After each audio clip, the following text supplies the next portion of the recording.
And here we are. Welcome back to the Redshirt Sophomore. We never sit out. We're your hosts, MD and CD today.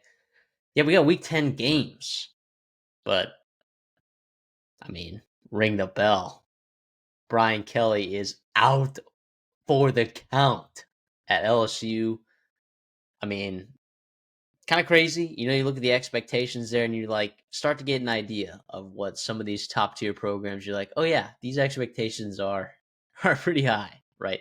Get walloped by Texas A&M, you win, double digit games for 2 years and then a 9-win season, and then all of a sudden, you're 5-3 headed into week 10 with a loss to A&M at home. Mind you, getting blown out, it was pretty ugly, but yeah, pretty crazy, man. Pretty crazy. But I get it, man. I absolutely get it. I get it. And there are a lot of other coaches out there right now that want to be at LSU and would be awesome at LSU. That I think LSU is going to have a great time. This is the best job in the market, CD, is it not?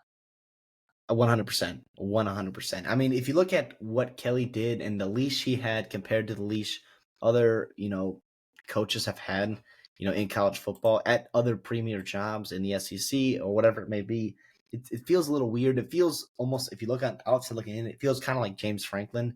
I am on the opposite side as what I was on that. Like, I don't think that was necessarily the right decision for Penn State. Regardless, here we are.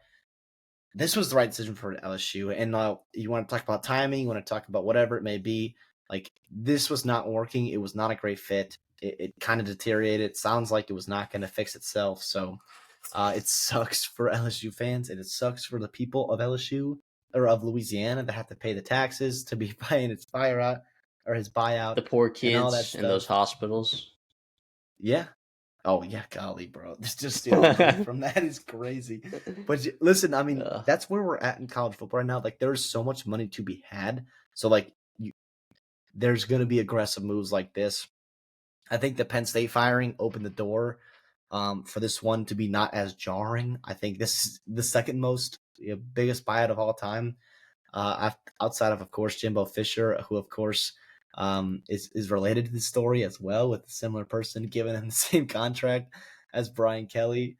But yeah, I think this is the best job on the market. It is going to be the job that, unless something crazy like Sarkisian goes to the NFL or whatever may happen, like, this will be the job that the dominoes fall afterwards.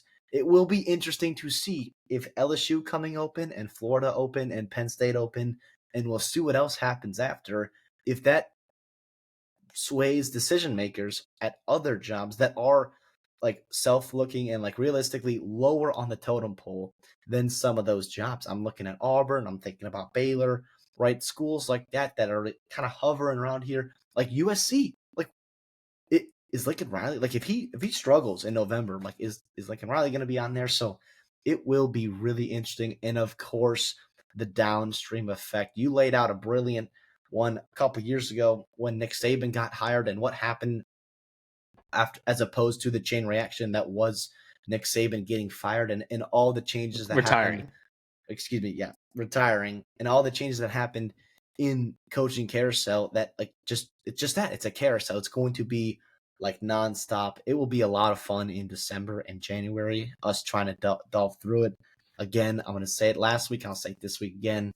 Don't love, actually strongly dislike, borderline hate the college football calendar and what it's going to do to some playoff contending teams that are going to have coaches, head coaches, or coordinators that are going to be looking or being looked at for other jobs. That sucks, and it just right now there's no way around it. So like, it's going to be a reality, a very uncomfortable one that we're going to deal with.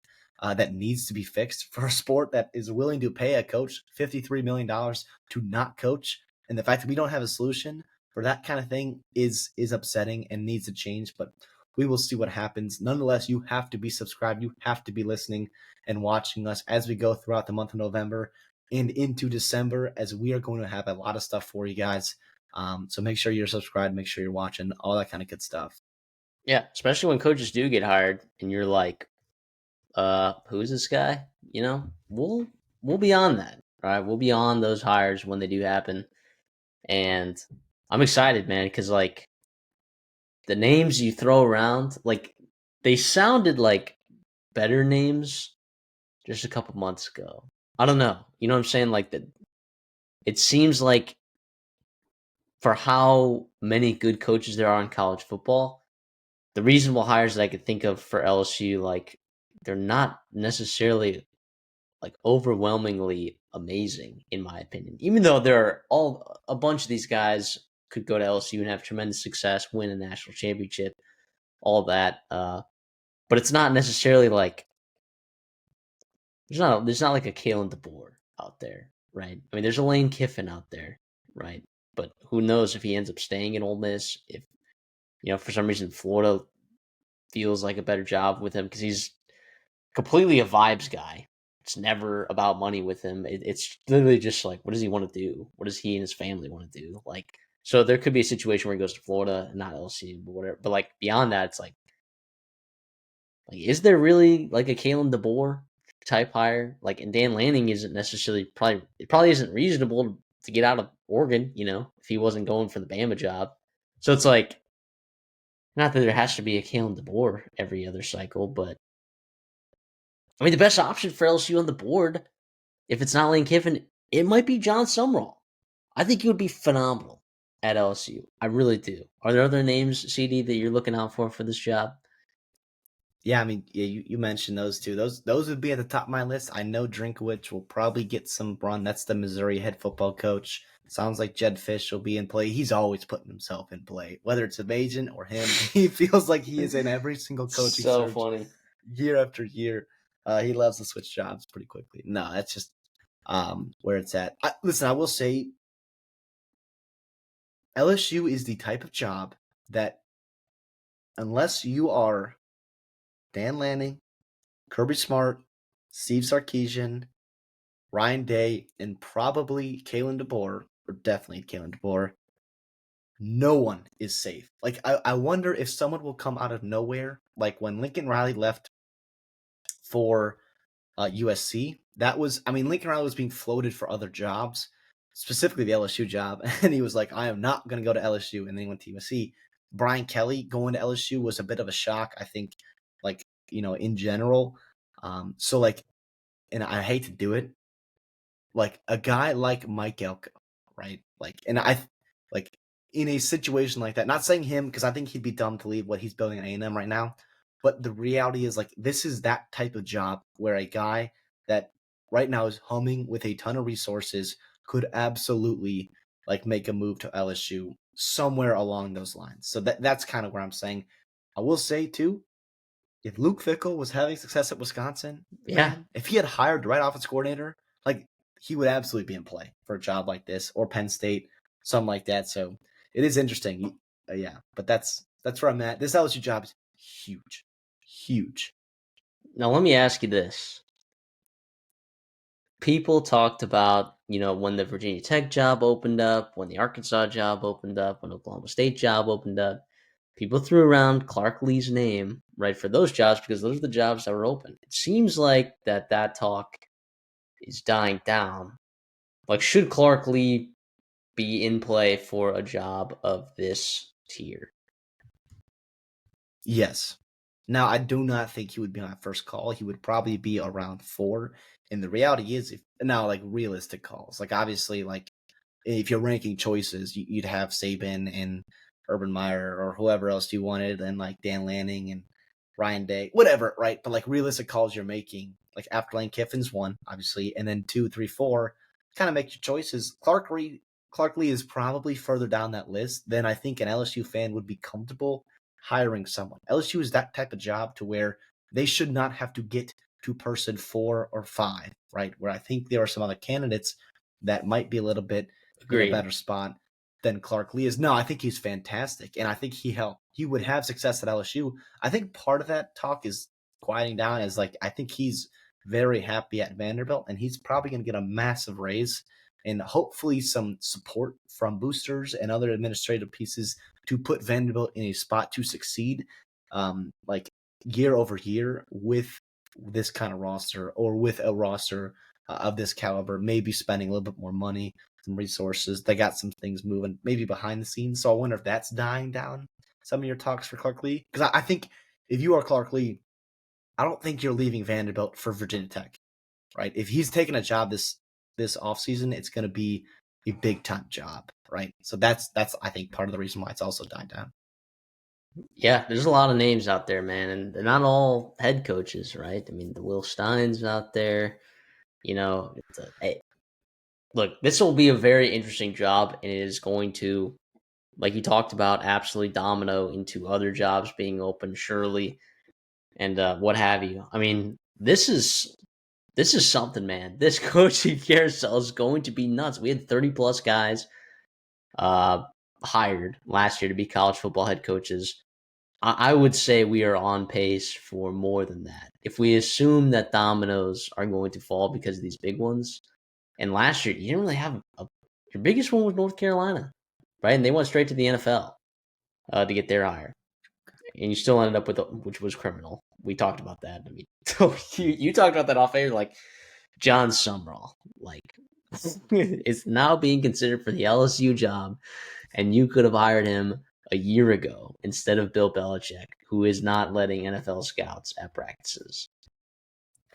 Crazy world of college football that we're in 2025, but that'll be something to keep track of. The Florida job, the Penn State job, the Arkansas, the Oklahoma State, the UAB, all the billions of other ones that are going to be opening up this offseason. Yeah, so we're excited to see how all that stuff's going to fall, but most of that's going to start happening in the offseason, and we have college football games now. All right, so let's get into them. Vanderbilt is going to Texas, and Texas is favored by 2.5. Gasp. Which is crazy. If you think about it, Vanderbilt being in a spot where you're on the road and only 2.5-point underdogs to the preseason #1 team in the country, pretty wild. That is a testament to the level that Vanderbilt is playing at right now. It's a testament to what Clark Lee is doing with these boys. CD, are you nervous about that line? Like, what's going on here in your head? It's scary because it feels like Vegas is just begging me to take Vanderbilt. And you know what? I'm gonna fall for it. I'm gonna absolutely fall for it. I'm gonna take Vandy plus 1.5. I'll get to why in a little bit. I want to kind of intro this game and talk about some of the significance of this all time. Like Vanderbilt actually leads the all-time series versus Texas 8-4-1. Not even close, man. I know it's only 13 games, small sample size. Of course, they haven't been in the same conference other than just this past year, right? So that's part of that reason. Also, some big time connections. Mac Brown, legendary coach for the Longhorns. He played his college football at Vanderbilt, and of course, went on to be the head football coach at Texas. Beyond that, so a little bit of connection there, a lot of fun to poke at. I know it's hard to correlate. I will say too, like, and this is not football related at all. Like Austin and Nashville, two of the better, like, and most cool and fun cities and growing cities in the country, in the Southeast especially. So that's fun too. So I'm sure Vanderbilt fans or people in Nashville will have a fun time traveling to Austin, especially rooting on their team. Yeah, Vandy plus 1.5. Am I crazy for that? I mean, if Arch Manning,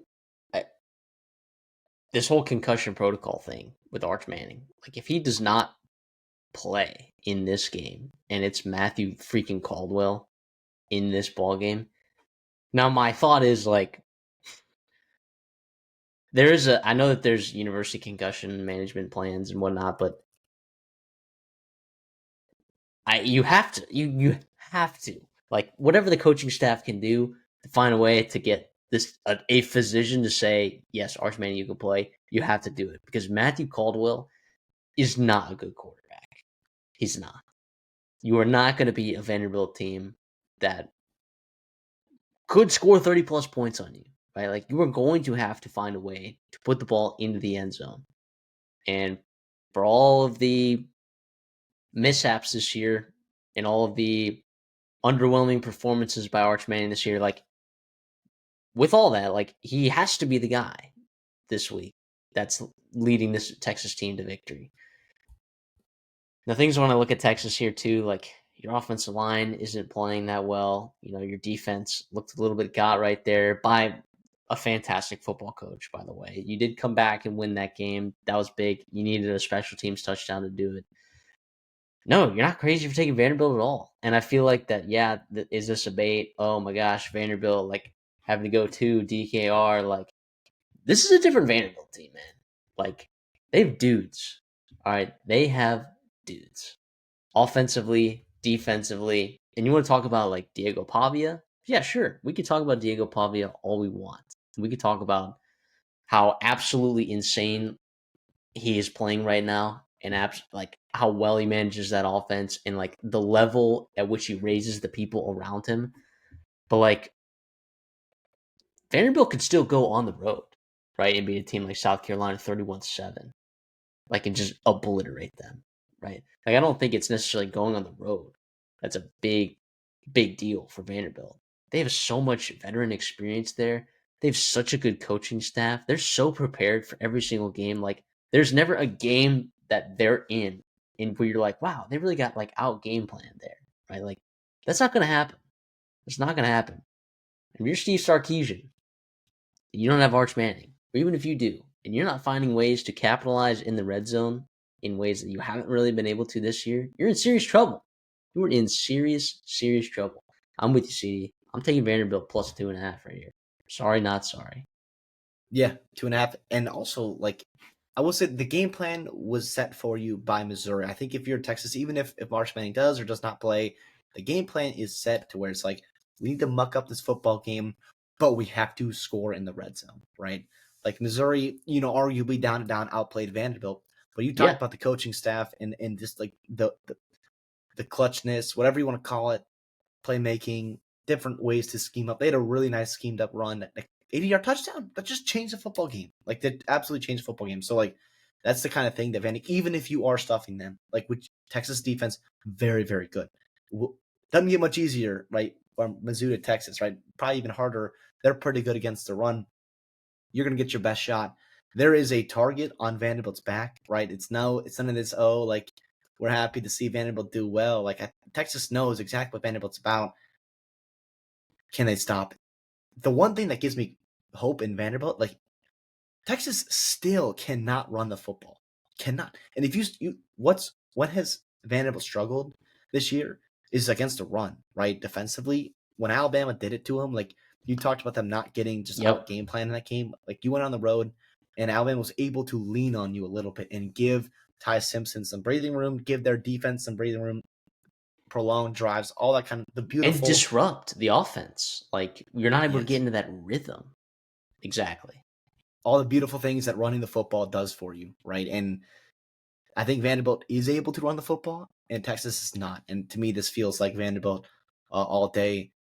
Yeah, I mean, this is huge. Like this is also too is a must win for Texas, right? Like they're gonna have multiple chances. I know it doesn't feel like they're or they're not a playoff contender, but they are with their schedule and their record right now. They're absolutely like still on board, especially with the talent they have on their team. They're still there to make the playoffs. I mean, you still have Vanderbilt, you still have Georgia, right on, and then you still have A&M. So like that's not ideal coming down the stretch, but you got chances to raise the resume, no doubt.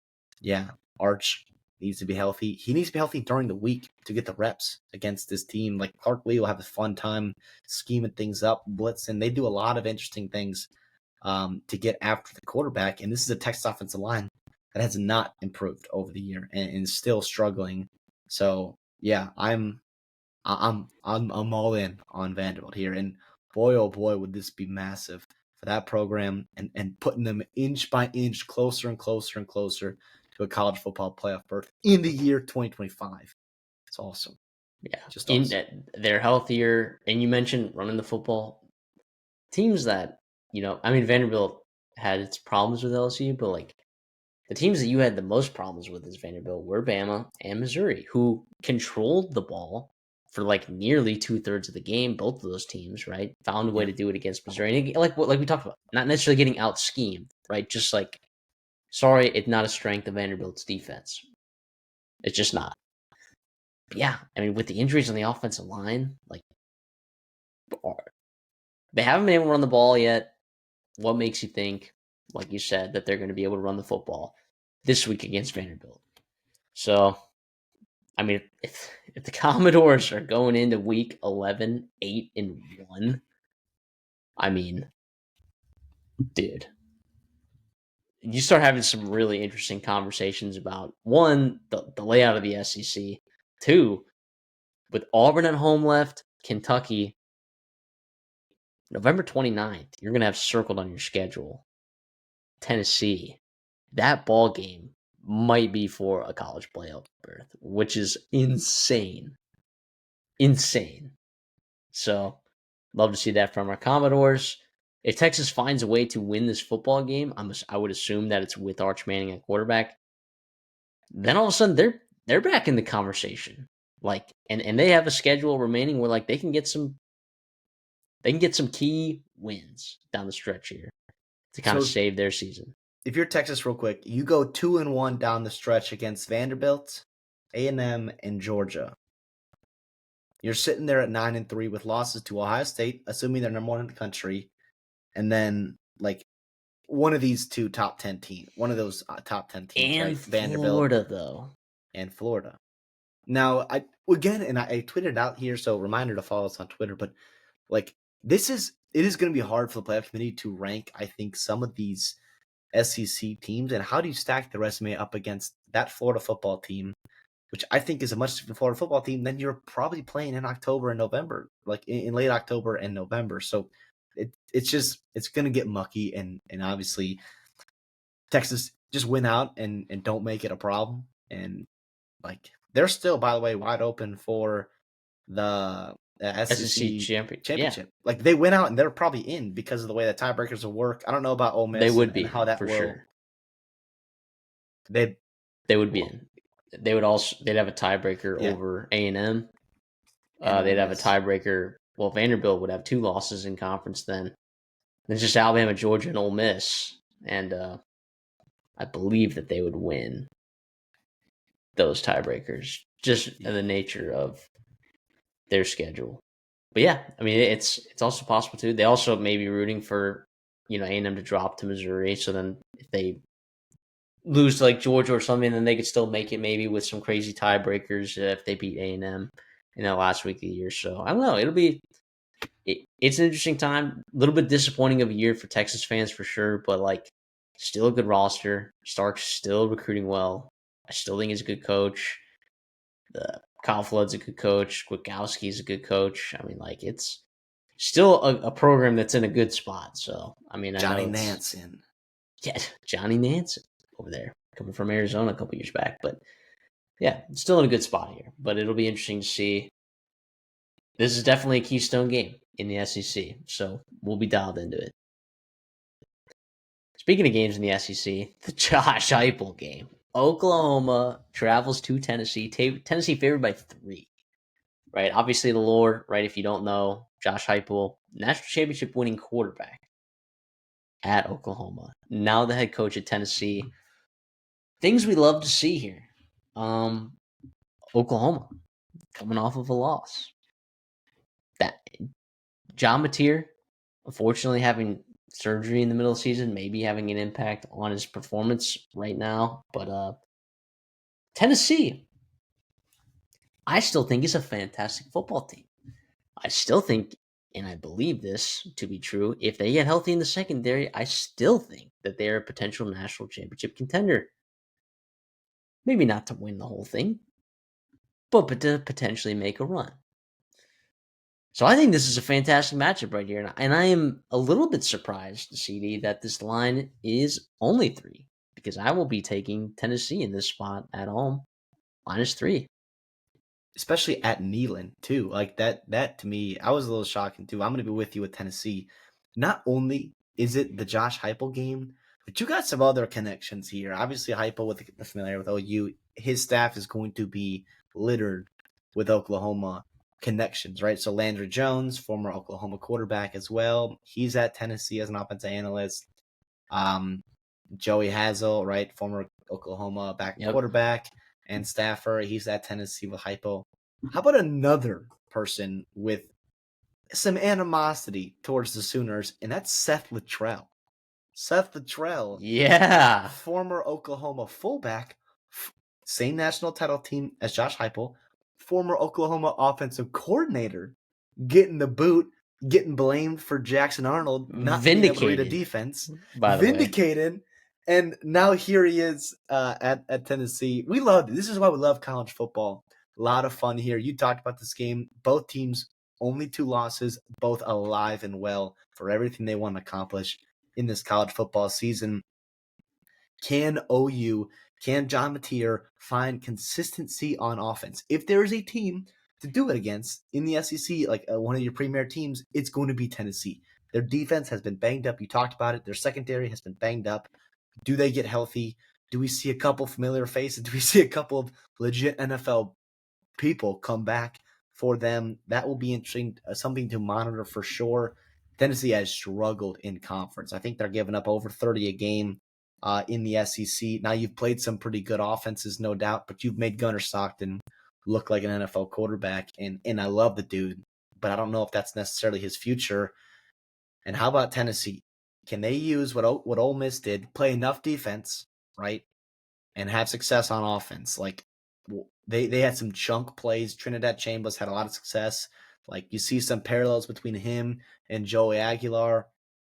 It'll be huge for Tennessee. I like Heupel. I like Tennessee. We've already talked about that in this game here. Like this Oklahoma team, it's a good team. It's very talented. Defensively, they scare you. In that secondary, they got picked apart a little bit by Ole Miss. Now it's Lane Kiffin. I understand that. But this Tennessee offense has the receivers and quarterback to take advantage of that as well. Do they have the offensive line? Do you trust them to hold up, right, against some pretty darn good front there, a very darn good front with Oklahoma? And then can they run the football? And then if you play with a lead there in Neyland Stadium against this struggling Oklahoma offense, that's a real good recipe for you guys if you're Tennessee. So yeah, I'm on It Tennessee. I is. think they jump out to them, and I think they get a huge win, and they're staring at a playoff berth too after that. Yeah, and then we just talked about Vanderbilt at Texas. Like, Vanderbilt wins that game and Tennessee wins this game. Like, wow, is your calendar circled for November 29th for multitude of reasons, by the way, not just that specific game. But if you're fans of those two teams, yeah, the calendar starts getting a little bit more narrow, right? You start looking at that one game right there. You're like, whoa, that's a big one. And obviously, Jemima McCoy's out, Ricky Gibson's out, Colton Hood getting hurt in that Kentucky game, like a guy that's come Yeah, in and just been pretty lights out. Like maybe he's back, maybe he's good to go for this one. That would be huge, right? Like if you could find another way to like kind of bandage this thing together and like scrape out a win against Oklahoma, like without once again without those three guys like that, that'd be really impressive to me. And like you talked about, like being able to manage this Oklahoma defense and what Brent Venables has to offer is absolutely imperative to the success of this Tennessee team because they will have to score points. Not that Oklahoma's offense is like elite or dominant. Ben Arbuckle's a good offensive coordinator. John Mateer is good, even though he's like kind of dealing with some injury stuff. They have some good receivers. Isaiah Satania continues to impress. I mean, running backs are coming out the wazoo. Like, oh yeah, oh this running, we got Blaylock. Oh, they got guys. So Oklahoma, I'll say, is a very well-rounded team. Like, there are not a lot of areas on that team where I'm like, oh, they could get exposed here, right? I don't feel that way about a lot of their position groups. So if they come together and put together 4 quarters of good football, and John Mateer plays well, and these receivers separate against some of these DBs that aren't their number one guys, then yeah, there's a path for Oklahoma to win this football game, right? Does Joey Aguilar throw some interceptions, right? Does Tennessee take care of the football? Like, that's going to be huge in this game, right? Like, how much of an impact does the turnover margin have in this game? Because I would anticipate Oklahoma, given what we've seen, is in a better position to win that battle, you know? So if you're Oklahoma, can you move the ball offensively against that Tennessee defense? You have to, right? If you don't, then you're in trouble, but they likely will. And then defensively, can you find ways to put pressure on Joey Aguilar? Can you force turnovers? Can you generate negative plays? I mean, it's gonna be a dang good ball game, man. I get why this line's at -3, and sorry, I maybe would have thought that that number would be beyond 3 a little bit, as that is a very key number. I, like you, am on Tennessee -3, but I see all the pathways. I get it. I get why an Oklahoma fan would believe that they can win this game because I think that they can as well. USC going to Nebraska.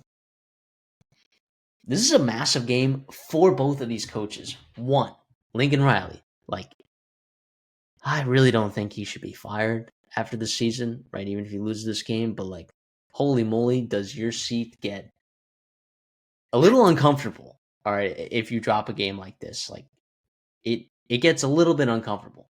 And then Nebraska, all of a sudden, like, sure, that loss to Minnesota was absolutely brutal. It was devastating. It was ugly. All right.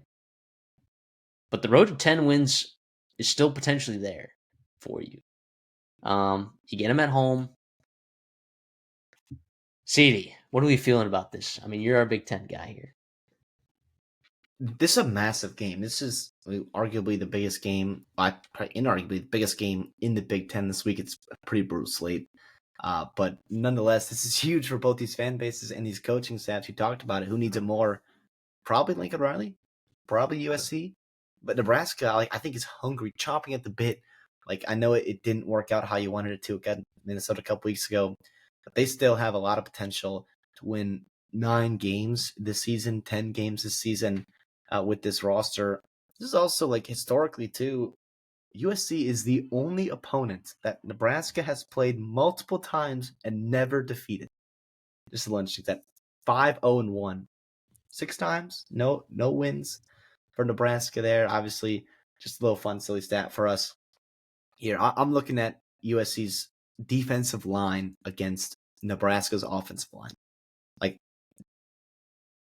I like those dudes. And I'm going to continue to say it until I'm proven right, because it hasn't necessarily been there all year for USC.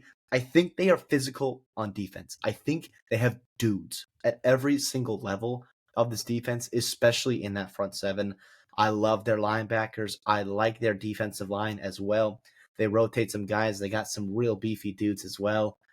I think they can push around Nebraska just like Minnesota did and really take advantage of them, lean on them, and get after Raiola. Raiola holds the football a long time, trying to make plays, doing his thing in the college level. And that could really cause some problems. Turnovers, sacks, a lot of things that happened just a couple Fridays ago in Minneapolis. And for USC's offense, like, first of all, can they run the football? Right? We've seen teams take advantage of that for Nebraska. And then, like, Nebraska, big plays, big plays, big plays, big plays. Like, USC is so explosive, so good, so dynamic. They got weapons. They can beat you from multiple different levels, middle of the field with the tight ends. Kyle Lemon running every route in the route tree and run after catch. Jacoby Lane is a star as well. And of course, Maeva, when he is on, he is a damn good quarterback. Now, they've been a different team on the road. They have. USC, under Lincoln Riley in the Big Ten, they have struggled going across to the Midwest. Like, that's a real thing. I think they get off that. I think that ends today or this week. I like USC at 6.5 for picking it at. I think they bounce back. USC continuing to push forward, continuing to make strides and steps in this program as they're building towards what they want to be under Lincoln Riley. Give me the Trojans. I do think the home field advantage plays a pretty significant role here. I do want to say, like, you may look at the Nebraska, like, pass defensive metrics and you may be like, whoa, like, holy moly, this Nebraska, like, they must have, like, this elite secondary. I think, CD, Look it at the is more so. quarterbacks. Come on. They have not played a very good passing attack. They did play Cincinnati in week 1, right? That was a completely different Cincinnati team than what we're used to seeing right now. I mean, completely different set of receivers that were still getting it together. Brendan Sorsby. It was at a neutral site. It was a weird game. Like, but since then, probably the best passing attack they've played is what, Maryland, right? I mean, With true freshman quarterback. Yeah. with a true freshman quarterback. I mean, you have you have not seen a passing attack like you were about to see. There's a good chance that Jaden Mayava absolutely lights stuff up here. But I think Nebraska's played really, really solid football here at home this year. I think I'm going to go with Nebraska plus 6.5. I think USC will win. All right.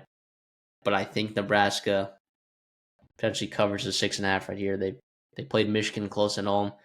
They handled Michigan State at home. They beat Northwestern, who, by the way, might not be a terrible football team. Uh, I think Nebraska at home here is definitely a narrative that uh, is obviously being paid attention to, but that's going to be the thing that puts it over the edge for me, where I think Nebraska covers this game. It gets Matt Rule. Well, if they win, Matt Rule's first win against a ranked opponent since 2016. I know it. People have been having a lot of fun with that stat, but like this is a huge win, a huge spot here for both these programs. Now, obviously, like for different reasons and whatever, but yeah, I just like USC in the spot here. Now, Lincoln at night, like Memorial Stadium, right? Like it'll be rocking. It'll absolutely be rocking, and they'll be desperate for a win, doing whatever that they can to help their Cornhuskers get a win. But yeah, I'm still on USC. Yeah, and then USC, like, you obviously don't want to look ahead, right? Because you could very well lose this game. But you play Northwestern at home, and then you play Iowa at home, right? And then you at UCLA to end the season. Then you're circling Oregon right there, and you're like, wow. Then you start asking yourself, like, can a 2-loss USC team with wins against Michigan, Oregon, but with losses to Illinois and Notre Dame get in? I think absolutely. Listen, I think you're gonna have to throw Iowa into that win there. Like, I think that's gonna be a nice resume win for them too, if they do get that right. Like, that's still down the road, assuming they're 10-2. Yeah, they might need some help. It will depend on what will happen. Iowa has a bye this week. Iowa plays Oregon next week at home. I would imagine that if you drop to Oregon and then you drop to USC as Iowa, I'm not sure that your ranking is going to be great. You're looking at 4 losses then, right there. Well, they're not ranked, but that's criminal. They're one of the best 25 teams in the country. I digress. But well, first of all, I would hesitate to just circle it as a win there for Oregon in Kinnick. But like that's what I think there is a spot to be had for USC. I would have a hard time believing a 2-loss Big Ten team with the logo SC not making the college football playoff would have a very hard time believing that. They're going to have to climb a lot of teams. Definitely. And, of course, a long way to go to get there. USC fans know November is very, very long. And it's longer in the Big Ten. And it's going to be chilly this weekend in the Midwest. So, yeah, it's just that's a great point. I mean, they are still alive and well. If I had to put money on a Big Ten team not named Indiana, not named Oregon, and not named Oregon.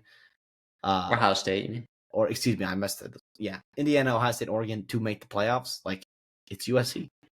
And I don't think that's crazy. I think it's crazy at all. You're not going to put Michigan in there? They'd have to run the table and beat Ohio State. At home. And I think they lose to Purdue this weekend. Dirty Dogs. A little preview of the Dirty Dogs, huh? So, all right, yeah. I guess you're on USC minus 6.5. I'll take Nebraska plus 6.5, but I do think USC is going to win. Cincinnati goes to Utah, man. And boy, how many times have we covered Cincinnati this year? That tells you one thing. It tells you Cincinnati might be a good football team. All right. However, Utah might be better. All right. This line, Utah minus 8.5, right? It is tough to go over there to Utah and get a win. Until recent years, it was dang near impossible. Okay. But you're traveling here with a Cincinnati football team with one of the most underrated offensive line units in the country, with a wide receiver group that's playing well no matter who's getting the football. Cyrus Allen, I mean, what is he, like 8 or 9 touchdowns so far this year? He's been an absolute dog for them. Evan Pryor and the boys, Tommy Walker still finding a way. Brendan Sorsby's so good, man. But Utah, man, I just if Devin Dampier gets a little bit loose here against the Cincinnati secondary, it could be really interesting here. Like I still think that there are significant deficits to the Cincinnati defense. And when you look at the Utah roster, I'm not sure I'm seeing a lot of holes on the Utah roster. Granted, Texas Tech, I think people just look at that game and then they drew an opinion of Utah because it was the only one that they watched on national television this year. But this Utah football team is pretty damn good. It is well coached. You got an offensive line that's also fantastic, right? That's gonna be two great matchups, right? This line of scrimmage battle between these two teams is gonna be awesome. But CD, where are we at with this game? Yeah, I mean, first of all, we can't talk about Utah, in conference play without talking about their quarterback situation. And it seems like every darn year we're getting crazy stuff at the quarterback spot. For Bert Ficklin, I would just give props to him, man. He was freaking hilarious. He was awesome last weekend. That was a surprise, but really nice to see. It's just a little frustrating, I think, with the injury reports and all that stuff going on. Like, again, Kyle Whittingham is kind of on my stinker list just because of everything going on with his quarterback situation. Nah, I digress. I love it. I think it's quarterback. It's a competitive edge. Like you're trying to find ways to win football games. Like I'm not gonna knock you for that. I'm assuming Devin Dampier's playing. It sounds like he practiced yesterday. Monday was yesterday. They're gonna kind of ramp him up, see how he's doing. Sounds like he was pretty close to playing last weekend. They obviously did not need him, but I feel like they're gonna want him out there for Cincinnati. Listen, I don't know if Utah is built to take advantage of Cincinnati like I thought Baylor potentially was offensively, at least. Now you've got some big play guys, Ryan Davis, Merriweather. I think is a fun football player. Of course, you've got the two-way players, with Snowden and whoever, with Snowden there. So like that's a lot of fun. I don't know if they can expose secondary for Cincinnati. And Cincinnati's defense, their front seven, I think has been really darn good. They manhandled Baylor. Outside of one run Michael Turner had, they were well under 4 yards per carry. Cincinnati kind of stifled them throughout the day in the run, and they imposed their will. Now, I think a lot of teams have run on Baylor, and it'll be a much different challenge against this Utah team on the road to get Sorsby, Walker, Pryor going, but they are loads to bring down. All three of those guys bring their own kind of special dynamics to come out and tackle them, and they go like 4 or 5 deep in that receiving room, plus the tight end. Joe Royer is very good too. They got the running backs out of the backfield. It's a dangerous Cincinnati team here. I don't think, and I understand it's Rice Eccles. I understand it's different with Utah. This is the first time ever, by the way, UC and Utah are playing each other in football, and it's a ranked matchup. College game day is going to be there. It's awesome. I think this is a huge spotlight for the Big 12. I like Cincinnati here. I don't think they'll win. I think 8.5 is way too much, though. I think Utah winning a one-score ball game. Cincinnati's offense is really capable of creating big chunk plays. They average 7.4 yards per play. Some of that's inflated against a couple of teams. I understand that, but they are really good at timing. They're really good scoring, of course, in the red zone. A lot of good things, and I know Utah's been good defensively. They let up big plays against Texas Tech, and I understand it's a little bit different of a beast, a little different athlete there, in Lubbock than it is necessarily on this UC team. But I like Cincinnati. Scott Satterfield, Kyle Whittingham. Let's see it. Yeah, and a year ago I would have said, "Wow, what a coaching mismatch." I mean, yeah, it probably still is. I still like Yeah. Utah's head coach. The quarterback advantage, though, I think right now you have to give it to Cincinnati. I think you have And, to. and we have been captains of the Devin Dampier train, by the way. Like Correct. we We've been have been captains of there. both trains. All right. Yes. We never left the Brendan Sorsby train, despite everyone bailing ship. Right. Everyone bailed ship. And I think people are bailing ship on Devin Dampier for some reason. One, I mean, Utah probably could have won, if not should have won the BYU game. Just like He got another one of banged those up in that things where game. the Holy War just being a poop fest, right? It's just a poop fest. It is what it is. I think I'm with you on Cincinnati plus 8.5. I do think Utah wins this game. I really do. I think that there's a little bit of a talent edge there. However, if you do see Cincinnati come into Rice Eccles and win, they will be a pick of mine to make the college football playoffs. They will be. At that point, they deserve to be in the at-large conversation, in my opinion. But assuming they're on the table, they still got a couple resume wins left: Arizona, BYU, at TCU. But if they walk into Rice Eccles and win this game, they will be a pick of mine to go to the college football playoff. Like it will probably be a wager of mine. Like there will be money probably placed on Cincinnati to make the college football playoffs. And I get, that there are still those games that they have left, but I mean, think about this like resume here. Like Iowa State all of a sudden looks like a solid win. They keep winning ball games. They may beat Arizona State without Sam Levitt. A Utah team on the road, which by the end of the season they may not be ranked, which is criminal. I think a BYU team, which could be undefeated by the time it gets there. Not the strongest, but I mean, come on, 11 wins. You make it to the Big 12 championship game, and say you drop it to Texas Tech. Come on, you're absolutely in at 11-1. But I don't know. I like Cincinnati a lot. This is a good ball club. I do think that Utah gets the win though. Not enough though to cover 8.5. But man, there are conversations to be had if Cincinnati wins this football game.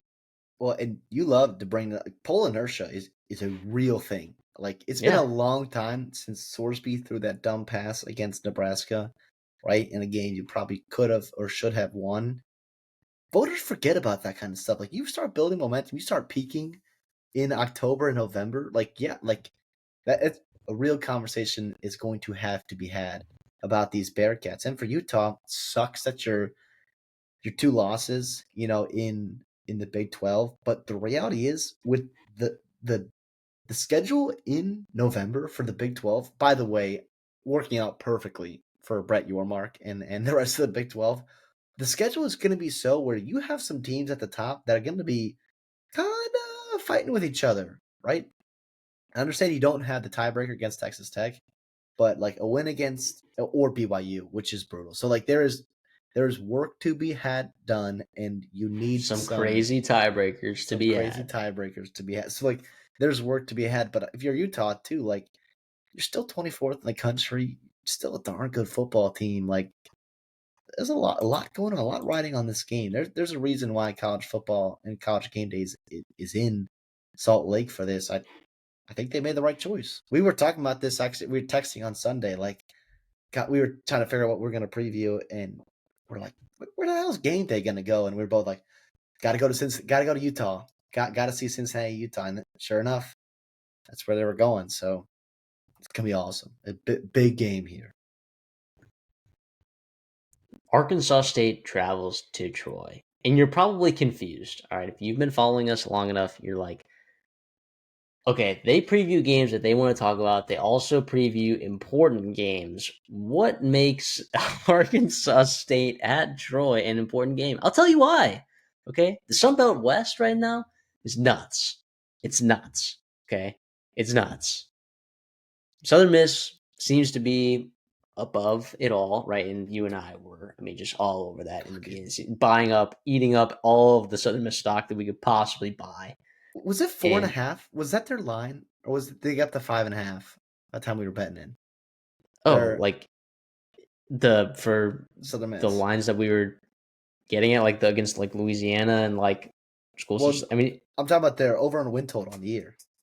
Oh yeah, it was pretty low. I don't remember the number exactly, but criminal, right? Just criminal. But this game is important because Troy and Arkansas State. Troy sitting at 4-0 in the Sun Belt West, which is very surprising to me. Very surprising to me. And then Arkansas State sitting there 3-1 in conference with some pretty impressive wins, finding ways to get wins. South Alabama, right? Last second score.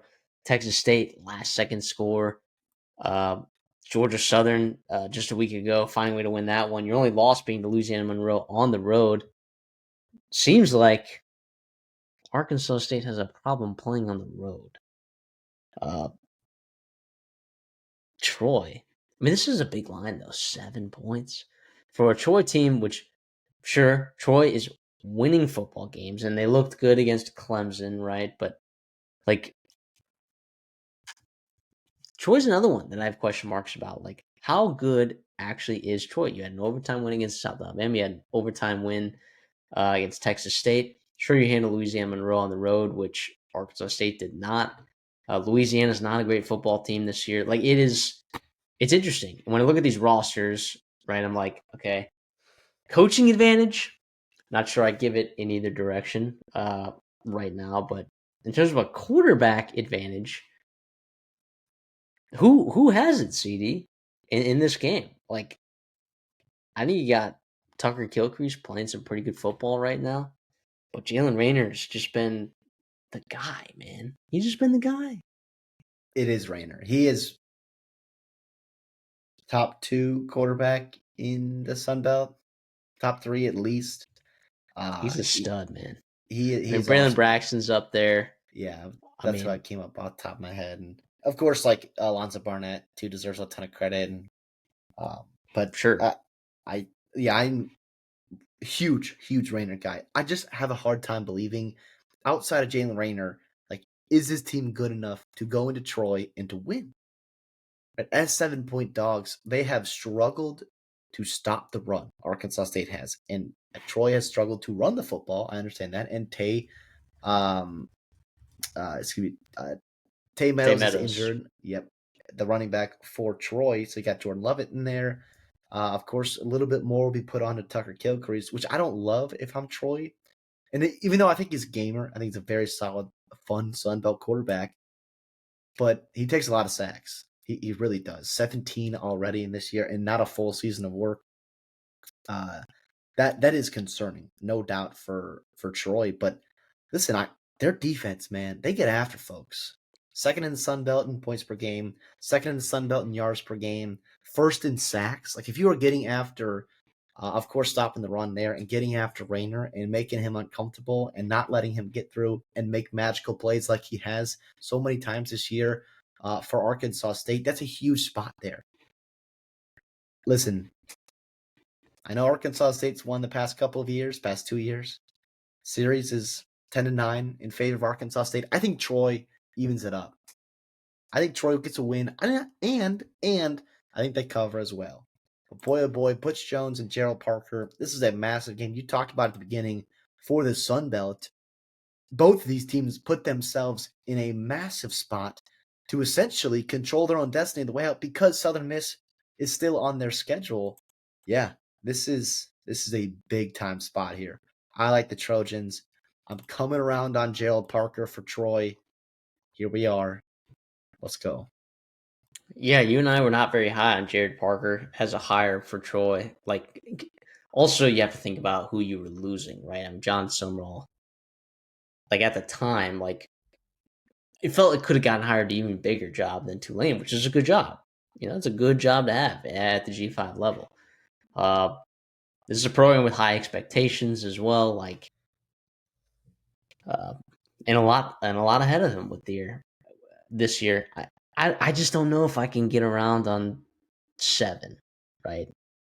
I don't know. It just seemed like watching Arkansas State last week, like they kind of opened up some explosive plays.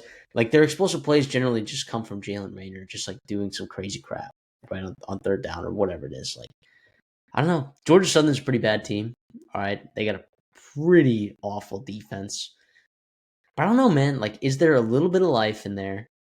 Is there a little bit of life in there? And this would be just like one of those games, right? Like if Arkansas State wins, right? Like it kind of just throws the Sun Belt West into like just even more chaos. It just throws it into even more chaos because guess what?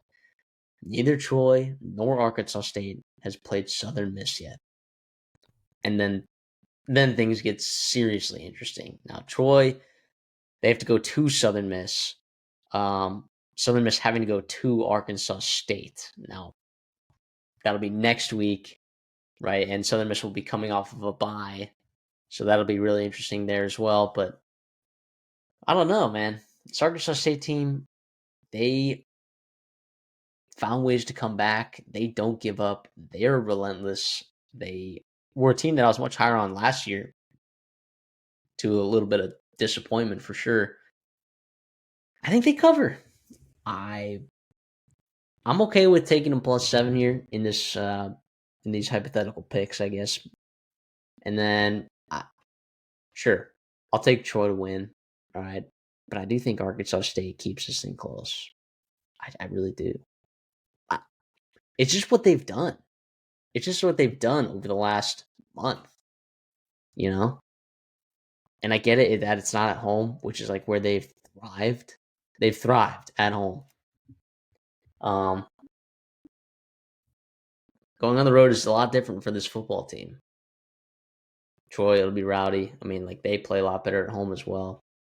It's interesting. I'm rooting for Arkansas State because I'm rooting for chaos, man. I love when like this conference, especially conferences like with divisions like this, like dude, last year, how crazy was the Sun Belt East, man? And then Marshall just comes out on top in the end of it. Like that was insane. That was insane. So yeah, I'll take Arkansas State +7 in the spot and not feel particularly good about it. Texas Tech is going to Kansas State.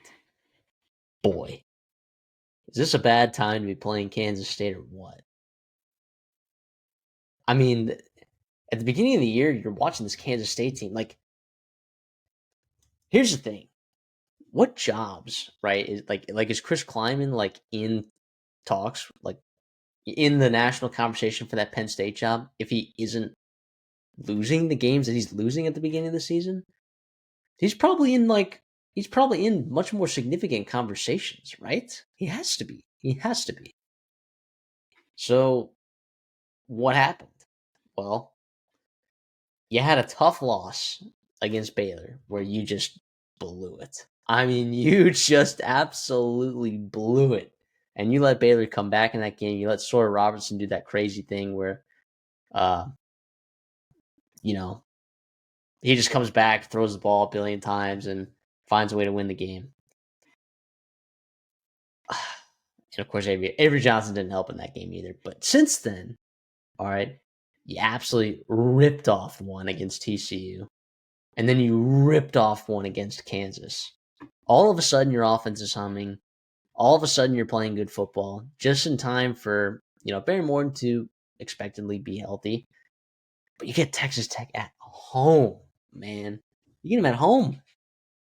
This line's only at 7 points, CD. What are we looking at here? Yeah, this is a lot of fun here. Obviously, with Texas Tech and Kansas State, there's some fun connections between the two. Of course, the big headliner, Kansas State's offense coordinator Matt Wells, was obviously the former Texas Tech head football coach before Joe McGuire got there. Texas Tech's athletic director Kirby Hocutt, who's doing a hell of a job there right now. He was a linebacker at Kansas State, all Big 8 guy, played under Bill Snyder. Of course, earned his degree there, so that's a lot of fun. And then, of course, the series head-to-head with Texas Tech and Kansas State. Kansas State has dominated it recently. 8 straight they have won. Texas Tech has not gone into Manhattan and won since 2008. 2008, man, and special roster there, special teams doing that. So, like, that's tough here. Of course, Will Hammond tearing his ACL. We're back to Baron Morton. Seems to be healthy. You've got Avery Johnson, by the way, and if you told me Kansas State was 4-4 heading into November, I would have said, okay, how many interceptions does Avery Johnson have? How many turnovers? And it hasn't been him. He's got 2 interceptions. It's been fluky games down the Well, stretch. one of them was a backbreaker against Baylor that yes, costed you the game. but yeah, nonetheless, like I hear what he's you're completing 63% of passes. He's 15-2 interception touchdown ratio. Like that's where you want to be. I think if you are Kansas State, you'll take that in the month of October because this is huge in this game. Kansas State is allowing 93 yards per game on the ground. That's it. They are playing much better against the run. We need that here against a couple of monsters for Texas Tech. They feel like they're Noah's Ark, man. They got two of everything. Two quarterbacks. Now, unfortunately, Will Hammond's hurt.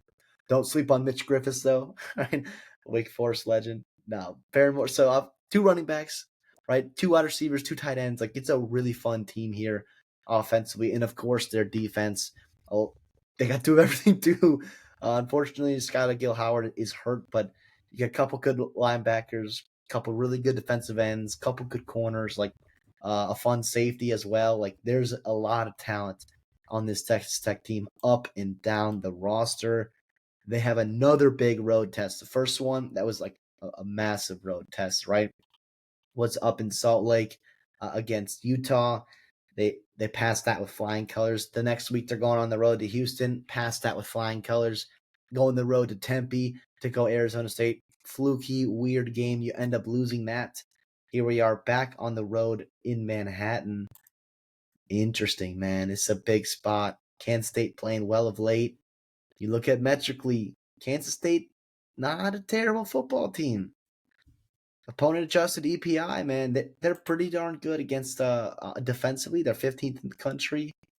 Kansas State, also top 45 team offensively. Like, I think seven's a lot, man. I think they keep it close. I think this is a tough win, a grinded out win for Texas Tech. They understand what they have to do the rest of the way. They cannot afford another loss in the Big Ten because where they or the Big 12, because where they sit right now, a loss in the regular season, a 10-2 Texas Tech team is not good enough to probably make the college football playoffs, and that is the goal with this roster and this team.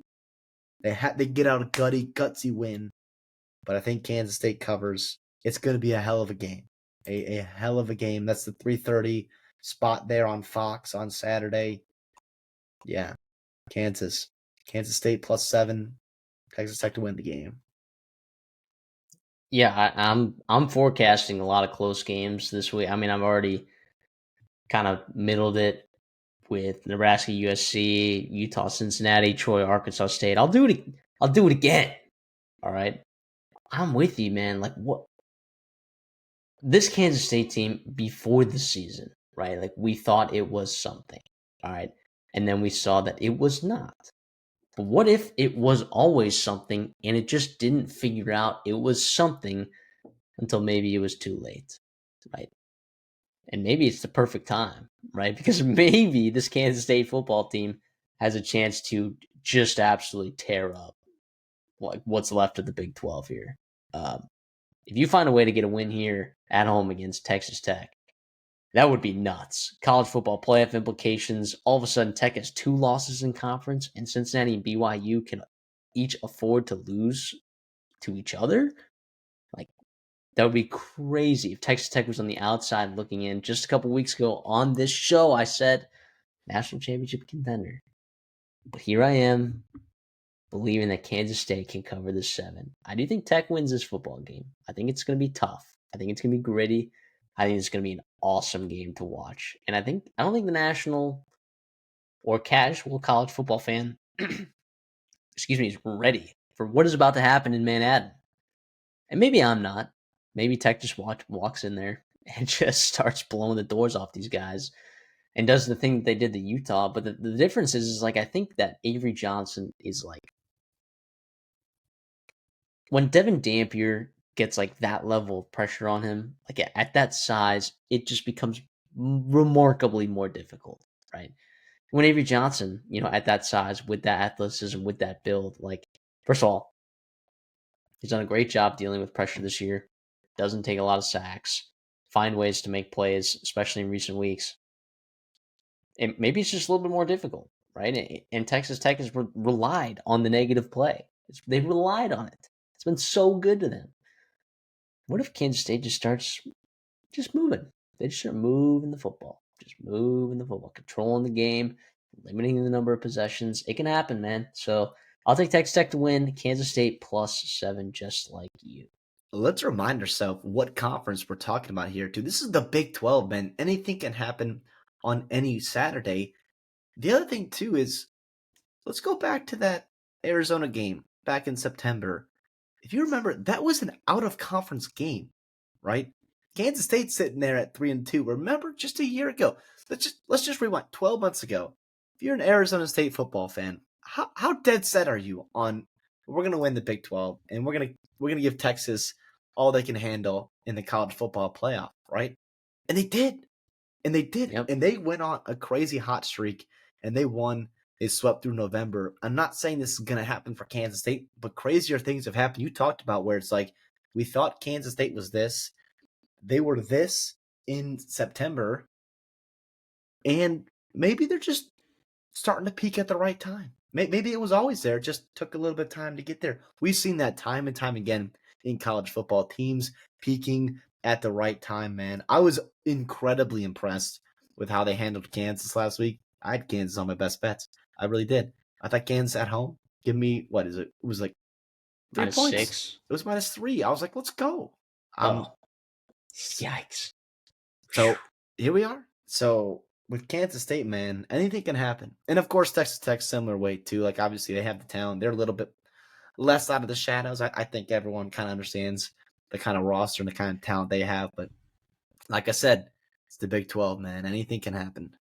Yeah, and if you're a Texas Tech fan listening to this, like, I'm ultra high on Texas Tech. I'm ultra high. Like, I think Baron Morton is a phenomenal quarterback. I do, and we've been saying this on our show for a while now. You got the running backs there, Dickey and Williams, just phenomenal. I mean, at wide receiver, you have a plethora. I mean, one of the more underrated units coming into the season. In fact, the last 3 seasons, probably Tech's wide receiver room, it's just been vastly underrated, from the amount of talent that they've had and produced there and the production. And then, having just some studs on the defense side of the ball that you haven't had in recent years that will give teams fits, man. Like, everything about this Texas Tech team screams like this is the best team in the Big 12, and they can go do some damage in the college football playoffs. But to get there, you have to win games like this. You do. And it's not going to be easy. And you may come out of this game as a Texas Tech fan and be like, man, we're not there yet. I don't think that's necessarily the conclusion that you should be drawing if this is a close game and you find a way to win it. I think the conclusion you should be drawing is we just went into Manhattan against a team that is very hot, against a great coach, one of the better coaches in the entire Big 12, a quarterback that's super athletic, a team that's way better on paper than their record says they are. Yeah, I would feel very good as a Texas Tech fan if you just come out of here with a win. So Texas Tech fans, don't think that we're sitting here, ready to throw Tech under the bus and say, hey, this team's dead. Like, whatever. Like, obviously, biases aside for everything. Like, obviously, CD and I enjoy a little chaos in the Big 12. Who doesn't? We love your Joey average McGuire, college though, football man. fan. We love What? Joey McGuire. Oh, my God. How long have we been talking about Joey McGuire being just a phenomenal coach? In fact, these two coaches, unreal how good these. The Big 12 has a plethora of coaches that are just probably too good to is it I want to look at from top to bottom, the Big 12, the quality of coaching that they have in there. I would put it up against just about any conference. Joey McGuire, Chris Kleiman, Matt Campbell, Lance Leipold, Kalani Sitake. I mean, right now, Satterfield, I don't know if I'll feel that way, they're on the road. I mean, look at Houston. Willie Fritz, man. Come on. If Kyle Willie Fritz Whittingham? was Kenny 5 years Dillingham? younger, yeah. What are we Played talking for them. about? And Dion. I was going to say, I'll throw him in there, for Yeah. what he was able to do for that program, for those 2 seasons, relative to what Colorado had before. Jason Eck in a couple years. Yeah, when Jason Eck sneaks into the Big 12, oh my gosh. This conference is loaded with crazy. I mean, Sonny Dykes was coaching in a national championship game just a couple years ago. What are we talking about here? So, I love the Big 12, man. It's the conference of quarterbacks this year. It has some of the best coaching in the entire country. It's ultra competitive every year. And if Texas Tech is the one that's representing the Big 12 in the college football playoffs, I would anticipate them causing some serious problems. I'd be an advocate for them at 12-1 to make, or 12-2 like losing the Big 12 to Sure. BYU, Cincinnati, whoever. Like I would be a huge advocate for them to be at large. We were also saying this too just a couple weeks ago about another football team located in Kansas against Texas Tech, and they absolutely shut us up. They absolutely shut us up. Correct. And I like this is more like one of these spots, man, where it's just like good teams struggle all the time in college football, and I think that could be a spot here for Texas Tech. Navy at North Texas, man. An undefeated Navy traveling to Denton, Texas to play against, I mean, the Mean Green right now with Eric Moore's, hearing his name tossed around at a couple schools. He's got Drew Mestamaker throwing for 600 yards. I mean, come on, dude. A plethora of receivers, a plethora of running backs, a defense with a new defensive coordinator that, got worked a little bit by that South Florida team. But, I mean, come on, it's a good North Texas football team. And I have been less than fair, maybe, to this Navy football team, as they've had some close games that I would be willing to argue that they could have lost or should have lost. But here they are, undefeated. And you want to talk about the Tulanes and the Memphises and the South Floridas and uh, it, the Boise States, the San Diego States, the James Madisons, like as G5 teams to represent in the college football playoffs. It's a little odd. You don't hear a lot of talk about Navy right now, and they are in the driver's seat. They literally control their own destiny to make it to the college football playoffs. Yeah, this is a really really fun game. I think the outside looking in, you're like, first of all, really excited to watch a couple of teams at the top of the AAC, a couple of elite offenses, right? You talked about Mestamaker, Navy, what they're doing, averaging over 300 yards on the ground. Of course, Horvath is the guy there. Been talking about him for a couple years now. Young Caleb Hawkins is a dog at running back for North Texas. Navy's got a couple of big play threats. Wyatt Young, Eli Heidenreich. What's interesting though is Navy and North Texas, like they're better defensively than I think people give them credit for. And I think part of it is the schedule they've played. But part of that too, I think, is just the stereotype is offense, offense, offense, and especially in the American Conference, that like Navy's damn good against the run, like in allowing chunk plays. I think they get gashed a little bit, but they've only allowed 23 rushing attempts for over 10 yards. That's pretty damn impressive, if you ask me. And then UNT and Navy as well, North Texas and Navy both damn good in sacks too, getting out to quarterback. 19 for North Texas, 17 for Navy. Now their pass rush for North Texas will look a little different this week going up against this offense in Navy, and I understand that, but similar principles apply in scheming up things and getting after the quarterback or the running game, whatever it may be, if you are North Texas. So a lot of fun here. Navy, just a couple more stats for you here. Navy is 10th in the country in yards per play. 10th in the country. If this option offense is gashing you and like repetitive yards after play, chunk 5, 6, 7 yards here and there, it's going to be a long day. A long, long day. North Texas does similar things too. They average 14, a little bit more explosive in what they do down the field. But boy, oh boy, both these teams, opponent adjusted offenses, they're both in the top 30. Defense is a little bit left to be desired metrically, but I think there's some things to build upon there. And man, oh man, this will be a lot of fun here in Denton. Maybe not going to have the crazy scene you had a couple weekends ago against South Florida, but this is a big spot here for the American and what's to come in November. Yeah, and it's crazy because, like, for Navy, I mean, you don't normally expect the team that runs the ball more than anyone else in the country to also be the best at it. Like, because you expect it. As a defense, you expect, like, oh, okay, Navy's going to run the football right here. Here they are, averaging over 6.5 yards per carry. And every week it's someone different. Like, one week, it's Blake Horvath, and then against FAU, it's Chapman. Against, Temple, it's Horvath. Against Air Force, it's Heidenreich. Against Rice, it's Texa. It's a very obviously unique offense, but it's very refreshing to see that, like, the production for Navy can come from anywhere. And obviously, Blake Horvat's at the center of it all. He's been fantastic for them these last couple years. Defensively, can Navy hold up against this attack from North Texas? This North Texas team, not necessarily opponent adjusted, but it is one of, if not the best offenses in the entire country. With Mestamaker at the helm, with what they got at receiver, whoever you want to throw in there at running back, whether it's McGill or Hawkins or any of the guys they used to absolutely mutilate their opponent last week. Dude, this is interesting, man. I have a really tough time predicting what's going to happen here. And I think that's the case that happens. Like for me, like when I'm trying to predict the outcome of a game for two offenses that are really, really good, like the variability and the volatility of any selection in this, no matter which way you go, it's very high.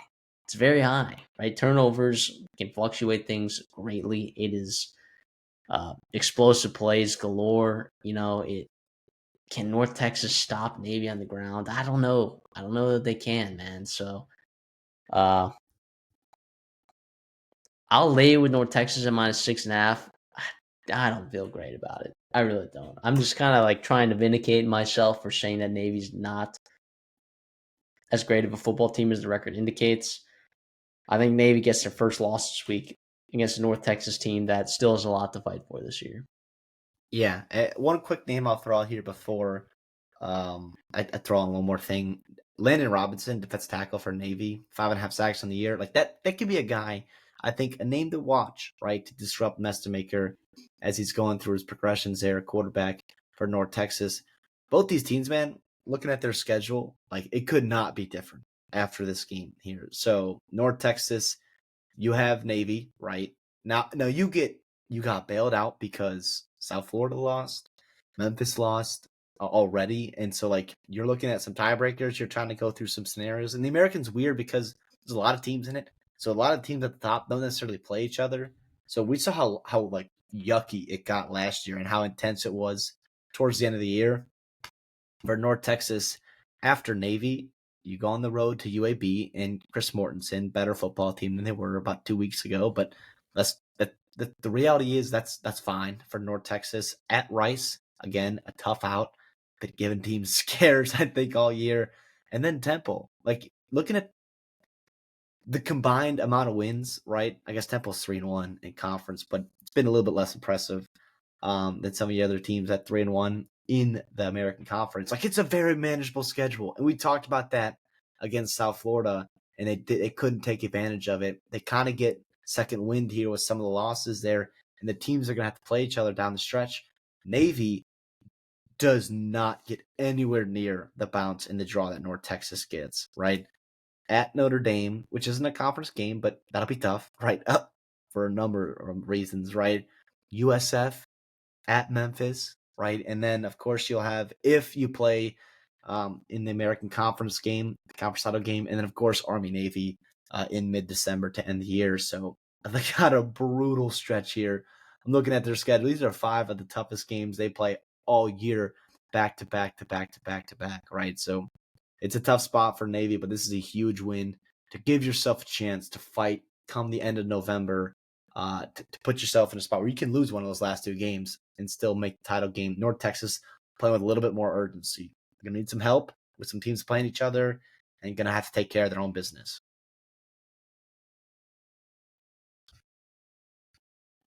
Miami traveling to SMU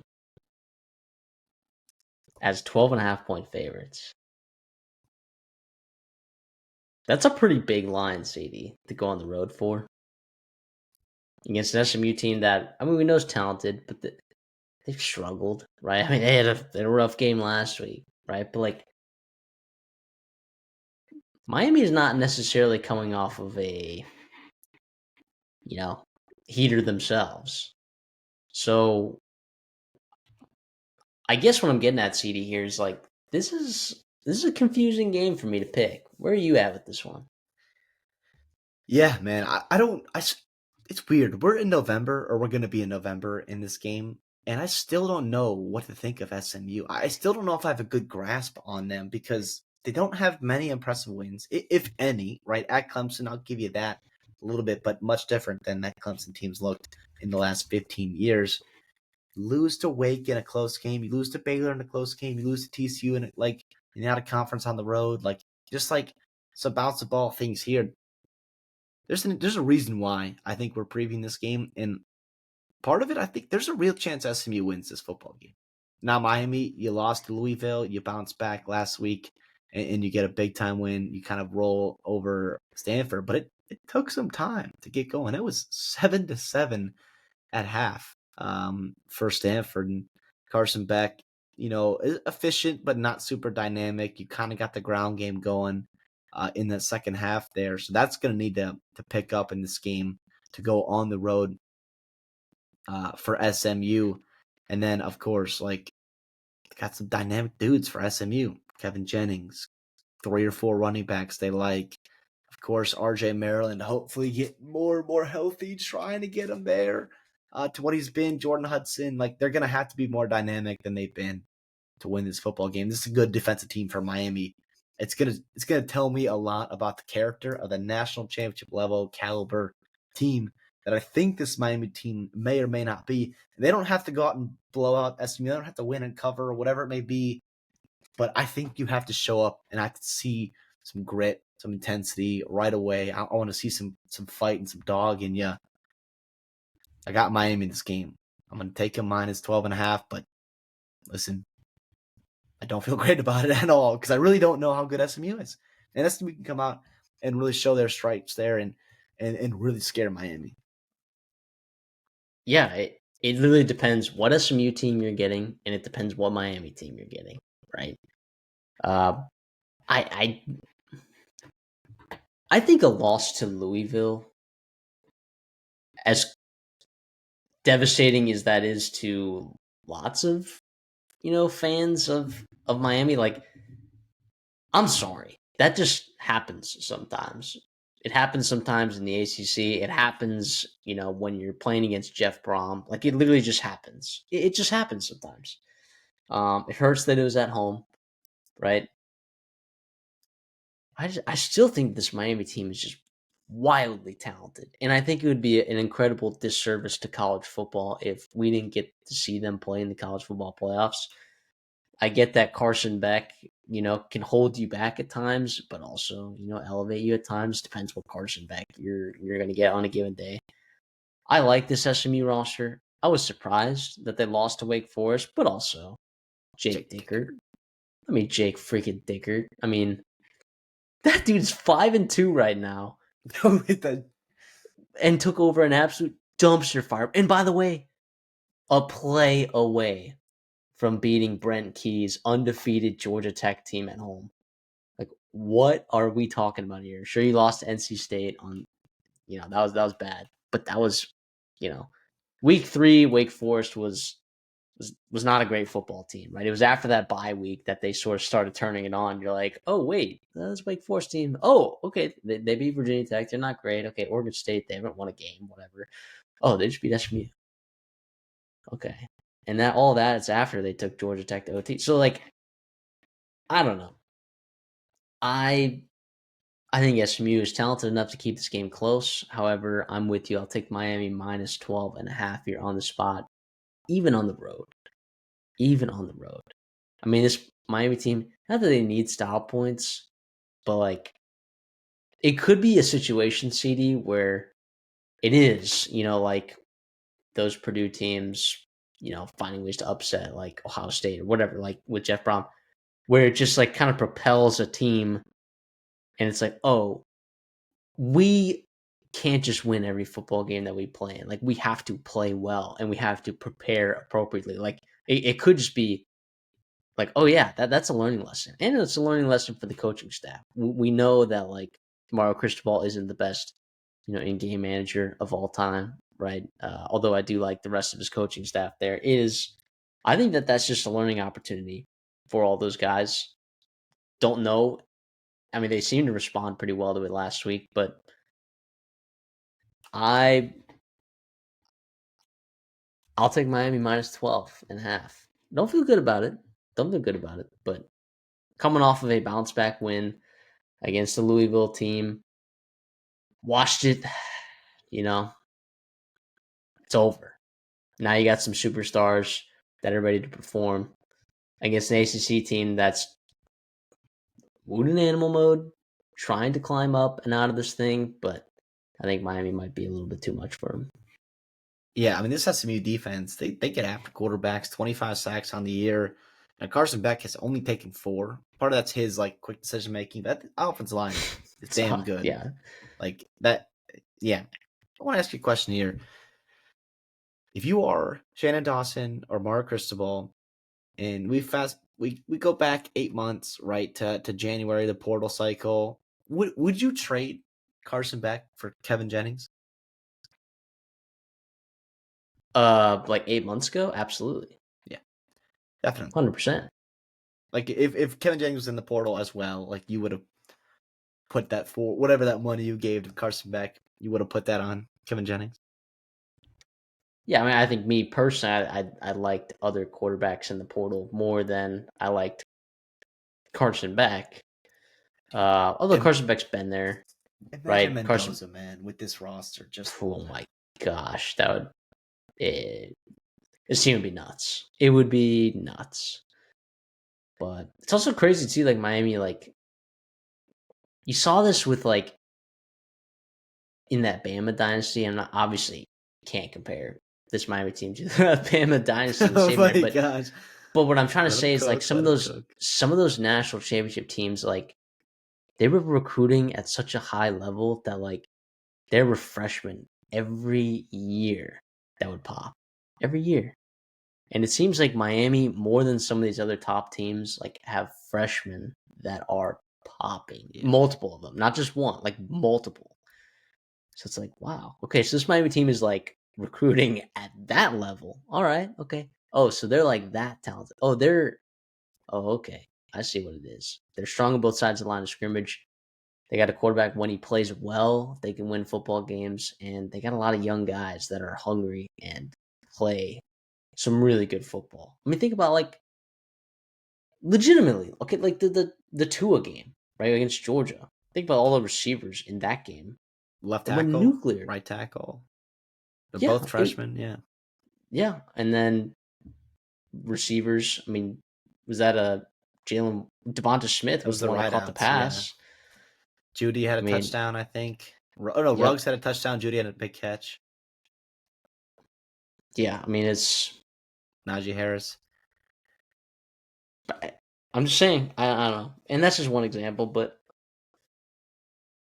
this is a good Miami team with a lot of talent across the board.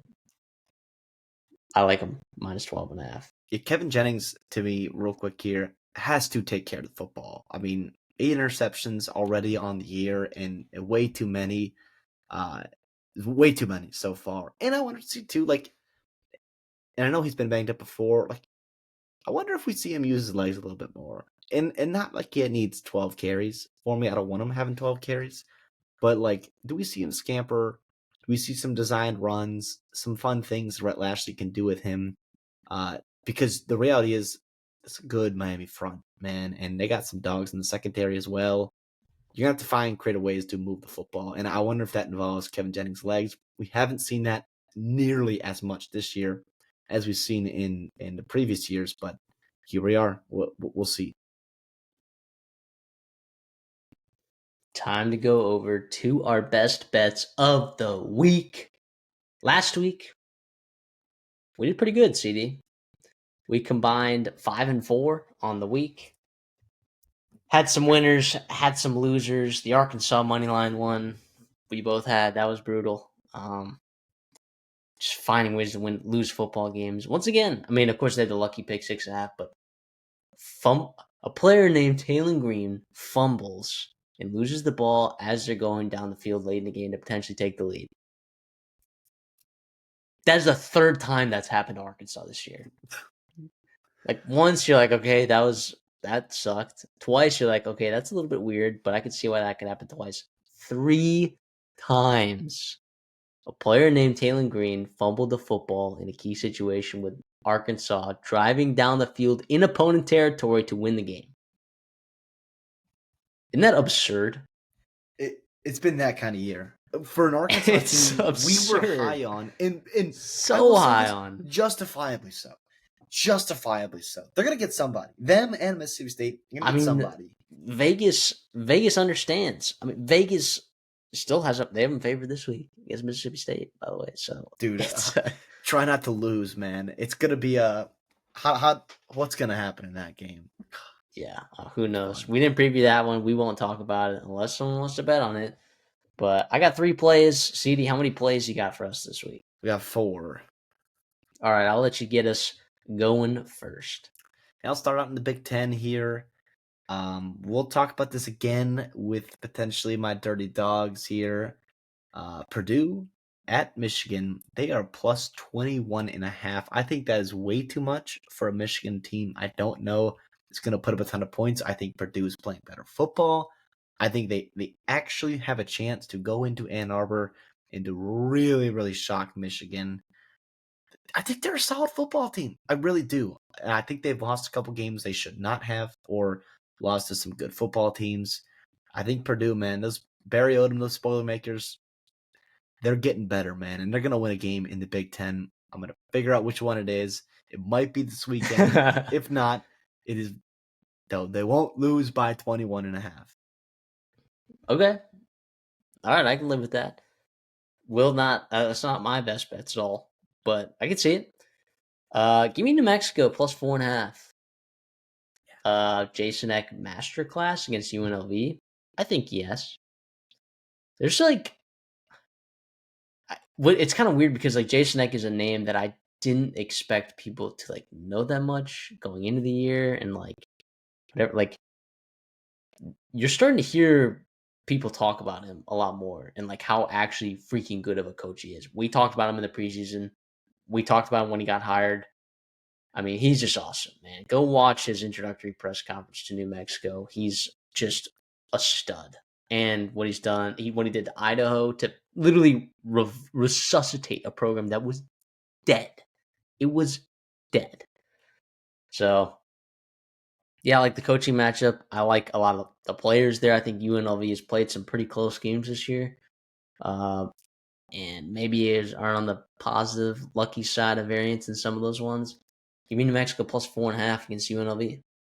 Yeah, dude. I mean, Jason Eck is a better football coach than Dan Mullen, and I don't think that's crazy at all. And yeah, and Dan Mullen's the one getting looked at for some big jobs. At some point, Eck will as well, but right now we're gonna ride his Lobos there in the Mountain West. I'll stay in the Mountain West here too, and this is riding a great coach and fading a bad coach. I'm gonna go South Dakota State minus 10.5. Sean Lewis, San Diego State, you mean? thank you. San Diego State minus 10.5. Sean Lewis and those guys are humming. They play good in all 3 phases of the game. Wyoming outside of Laramie. I know it's at 10.5. Would have loved it at 10. Yep. Yeah, give me the Aztecs here. Yeah, I would have been with you right there if it was at 10. Can't do it with the hook there. But yeah, you're right. I mean, Jay Salvo, like, I get that he was, Bohr's guy, like his replacement, but like, come on. Like, Sean Lewis was like a good, well thought out hire that I think should be considered for the UCLA job. Yeah. That people aren't talking about. And yeah, all of a sudden, you win this game, you dominate, you look pretty. Who knows? College football playoff talks are starting to come around here pretty soon. San Diego State should be a part of those. I like that. I'll go Minnesota minus 3 against Michigan State. I don't feel great about it, but I really couldn't find like hardly anything that I liked on this board at all. But Michigan State is just not really playing good football right now. And Minnesota's coming off of a bad game, right? But like that's never stopped Minnesota from having good ones the next game. Yeah. They still got a good coaching staff. You still got a quarterback that I believe in and just really hasn't, played well the last 2 weeks. The receivers aren't separating great. I think that changes this week against Michigan State, a team that is literally free falling right now. Like free falling. Michigan State fans not happy with Jonathan Smith, who it's been confusing to me because I still think Jonathan Smith's a good coach. I don't know. I don't know what's going on over there. I really don't. Um, I don't have any answers for them, but I will take Minnesota -3. Yeah, Michigan State's winless in the Big Ten, 0-5, desperate for a win. You talked about them free falling. There's also some other dynamics in that game too. Joe Rossi returning home Yeah, to Minnesota. Minnesota, much better team at home than they are on the road with a young quarterback. No surprise there. So a lot of fun stuff there. Up in Dinkytown, Minneapolis there. So yeah, don't hate that. I am a Gopher fan. I won't lie. So I just bad things happen when I bet on the Gophers. So that's why I'm not on this here. But I understand every reason why you're on the Gophers. So don't hate that there. I'll go back to the Sun Belt game we previewed. Actually, huge implications in the Sun Belt. Arkansas State at Troy. I like Troy -7. I think they're kind of have a chance to win here. Of course, I think they're really good at home against Arkansas State for all the reasons we talked about in our video. I won't talk about it too much else, but yeah, Troy -7 in a big one for the Sun Belt. yeah. I don't love that. I was on Arkansas State in our preview and predictions video, but yeah, I don't know. Look, I don't know. You sometimes you have convictions about these things, and they just happen. I see the pathway to this for sure. I'll go to the ACC. It's gross that I'm calling this an ACC football game, but Cal. All right, +4.5 against Virginia at home. At home. I mean, Virginia. They're holding on for dear life right now. All right, and you're running into a Cal football team where you got to go all the way across the country and playing what is, I don't know, is this the best quarterback that's been on their schedule so far this year? Uh, I think this Cal team needs a win. I think Virginia would love a win. I don't think they're going to get it. I think Cal comes in here and wins against Virginia, and if they don't, maybe it's maybe they keep it within 4.5. So give me Cal +4.5. You think Miller Moss is probably better than JKS, but Probably. just because he's young right now. He's a freshman. He's cooled down a little bit after a hot start, and he still throws a beautiful football. He's He's better at awesome. home, man. I mean, this I Virginia's they've been begging to do this, Sharon man. Kiave Sangapalutule is a freaking dog. And he will be someone that we get to watch, fortunately, in college football for this season, the year after, and the year after. That's what I'm pumped. He's awesome. And I'll be watching him in this football game, and I think he's going to win it. Listen, lastly, I've got UAB at UConn here. I know it's on the road, but Chris Mortensen and those boys, they have him humming. I like UAB in the spot +12.5. +12.5 is a lot. I don't know if Vegas, I'm sure they did adjust their line, but I think this is a different football team. And for the Blazers there, last year, right? UAB was up 20-3 at halftime, and they lost. Not again. I think they figured it out. They're off a bye. I know UConn's off a tough one, losing to Rice, but I think defensively they can get got with the big plays. UAB goes up there. They get enough stops. They don't, and they potentially have a chance to win outright, by the way, but I like him at +12.5 as well. Well, yeah, I think, first of all, I think that's a fantastic play, right? And before I say anything more about UAB, let's just let's just move over to our dirty dogs. All right, let's just do that. Okay, this is a perfect transition. Okay, if you've never been with us, the dirty dogs are CD and I each draft 2 teams each every week, every single week, no exceptions. 10-point underdogs to win straight up. All right, and we bet those at the money lines that we see. And look, on the year, we're up over 4.5 units on the year. In total, we are 8-28, which doesn't sound good, all right, as a record. But remember, these are 10-point underdogs. You know, you got to think about like the teams that are like 10-point underdogs. Like they're not supposed to win. Maybe they always were supposed to win. So C and I, we draft them, we play them, and we got some sneaky ones for you this week. And it starts with me because the last dirty dog to be hit was 2 weeks ago. I got it Coastal Carolina plus 320. So I get to start us off, and I'll take UAB plus 360 against UConn for all the reasons that you just talked about. Ryder Burton, I mean, coming in against Memphis and just dicing them up, man. And you got a rushing attack, Solomon Beebe, Javon Jackson, who's a guy who we thought was going to be a dude at UTEP, after coming from the lower levels with Scotty Walden. I think UAB can freaking do it, man. And it might be the last time that we get the chance for UAB to be on our Dirty Dogs. Maybe when they play North Texas, but maybe by then UAB at home. Maybe this is a different team, Chris Mortensen. So look, I'd rather play it in the Dirty Dogs than find out a week later when we're not able to play them in the Dirty Dogs again. Without a doubt. I mean, that would have been my pick. I love that. I'm on them with the spread. I think you got a real chance there. It would be a lot of fun there for you. It'd be out of conference game, but UConn, by the way, like they've won some games, man. They've lost a couple overtime games. Yeah. It's like it's a good football team up there too. Jim Mora, of course. But yeah, a lot of fun there in that game. I'm gonna go the SEC, and I think Kentucky gets their first SEC win of the year, plus 330 money line at Auburn. Here's more so what drew me to this game. Auburn being 10-point favorite. Right. That's it. That's about where it is. I mean, you've got Jimmy Rain just chomping at the bit to sign a check to send you freeze out of there, man. Just chomping at the bit. I think Kentucky delivers the dagger. Cutter Boley, man, 6'5", 220. Like, freshman balled out against Tennessee. 5 touchdowns, 1 interception. Give me all that. 330 yards. He's finding things against Texas a couple weekends ago. Your defense really showed up. You made some nice plays down the stretch to move the football when you needed to against Texas. I think you merge those two together. And I know, maybe Stoops is a dead man walking. I don't care, man. I think Kentucky's got some fight in them. I think they get a win here, plus 330. Give me the Wildcats.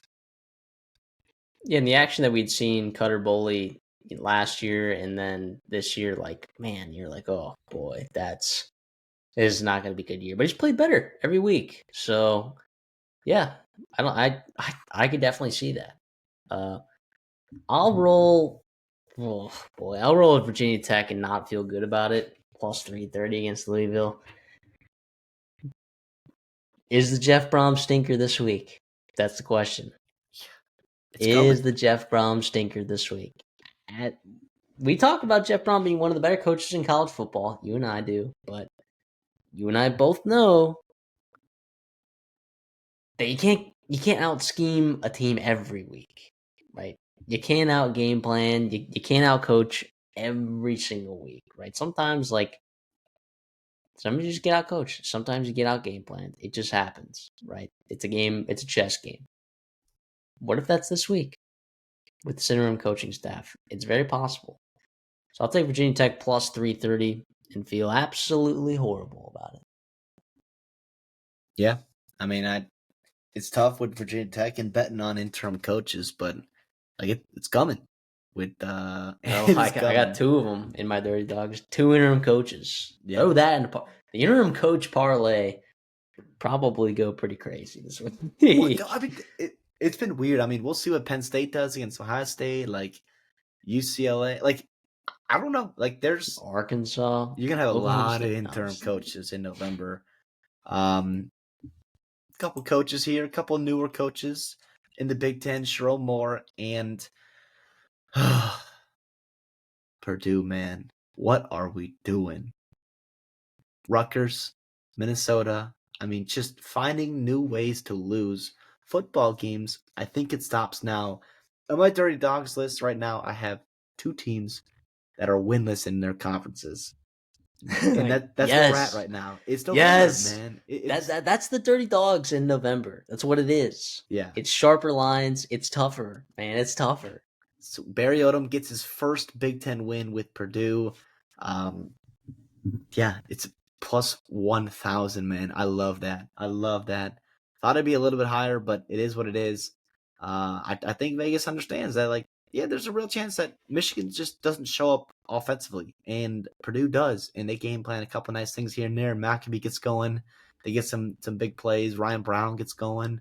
Malachi Singleton comes in for his little things and shenanigans, and here we are in the fourth quarter. It's a game, and Purdue, who has found ways to lose games, gets it done there in Ann Arbor on the road.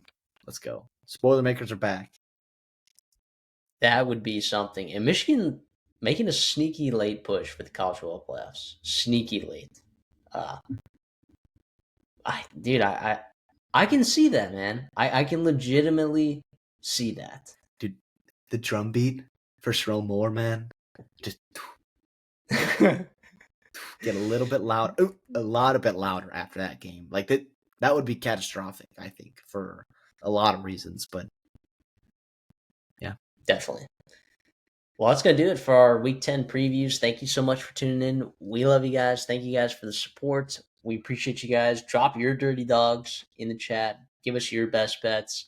What teams do you want us to cover? Look, we love interacting with you guys. If you already here this whole time, you might as well subscribe. All right, you might as well like the video. If you like the content, like the video. Very easy rule that we have right here. But we really do appreciate you guys. Like, we've seen growth over the last couple months that's pretty unprecedented for our channel, and we do put a good amount of work, into. Most of our work goes into, research and watching these games, and researching coaches. Like we're here to give you guys stuff that hopefully you find value in, and we appreciate you guys subscribing to us. We will be here with more every single week during the season, and then the off season it'll get crazy with coaching carousel, and we will. You don't want to miss that. You really don't. So you need anything for us on the way out?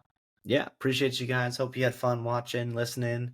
Love, and like Matt said, love and the interactions. You guys have been so fun, so funny in the comment sections as well. We love hearing your guys' opinions. Love talking smack, all that good stuff. So keep it up. We appreciate you guys more than you know it. And we will see y'all in the next one.